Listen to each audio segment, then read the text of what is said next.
আশা করি আমরা সব খুব খুব ভালো আছেন। আমি আবার একটা নতুন ভিডিও নিয়ে আপনাদের কাছে চলে এলাম। যদি আমার ভিডিওটা ভালো লাগে তাহলে লাইক, কমেন্ট আর শেয়ার করে দেবেন আর সাবস্ক্রাইব করে দেবেন।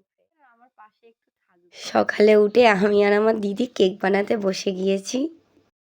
আপনাদেরকে দেখানোর চেষ্টা করব আমি কেকটা কিভাবে বানালাম। প্রথমে বিস্কুট থেকে ক্রিমটা ছাড়িয়ে সেটা মিক্সিতে দিয়ে তারপরে মিক্সি থেকে গুঁড়ো করতে হবে। গুঁড়ো করার পরে ওটাকে নামিয়ে তারপর একটা গামলিতে দিতে হবে। গামলিতে দিয়ে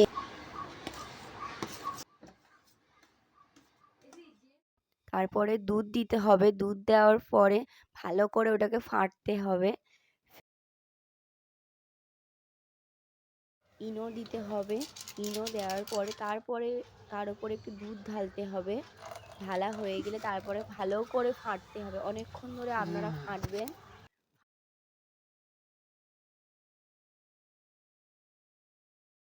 বাটির ভেতরে একটা পেপার নেবেন। পেপারটা নিয়ে তার উপর বসিয়ে হালকা হাতে তেল মাখাবেন আপনারা। তারপরে যে ব্যাটারটা হয়েছে সেটা আস্তে আস্তে ঢেলে দেবেন ওর ভিতরে। তোমরা চাইলে মাইক্রো ওভেনেও করতে পারো, প্রেসার কুকারেও করতে পারো। আমাদের কড়াটা সুবিধা হয়েছে তাই আমরা কড়াতে করে কেকটা রেডি হয়ে গেছে। হ্যালো গাইস, কেকটা খুব সুন্দর হয়েছে। আমরা বাড়িতে ট্রাই করে খেতে পারেন। আমরা খেয়েছি। তারপরে একটু আমরা বাইরে বেরিয়ে পড়ি। সন্ধ্যের সময় বাড়িতে ভালো লাগছিল না। আমার একটা পুরো কালো হয়ে গেছে গাইস। এর সাথে সারাদিন দেখা হয়নি, আজ বাড়ি ছিল না তাই আমরা ভাবলাম যে একটু বেরিয়ে পড়ি। আমরা এখন একটু বাইরে বেরিয়েছি, ঘুরবো একটু, তারপরে বাড়ি যাব। তারপর একটু আমি ফুচকা একটু পাগলাও মারলাম হালকা করে। আমি আজকে খাবো। 4টে ফুচকা দিয়েছে, একটা ফুচকা তার মধ্যে খেয়ে নিয়েছে। খুব খেতে পারছো ওটা। তারপরে একটু আমরা বিরিয়ানি খেলাম। আরেকজন দেখুন খাচ্ছে, দেখুন।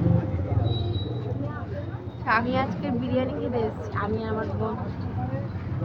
হ্যাঁ, এই ভিডিওটা এই পর্যন্ত। যদি ভিডিওটা ভালো লাগে তাহলে like and comment and subscribe করতে ভুলবেন না। টাটা, আবার পরের ভিডিও দেখা হবে।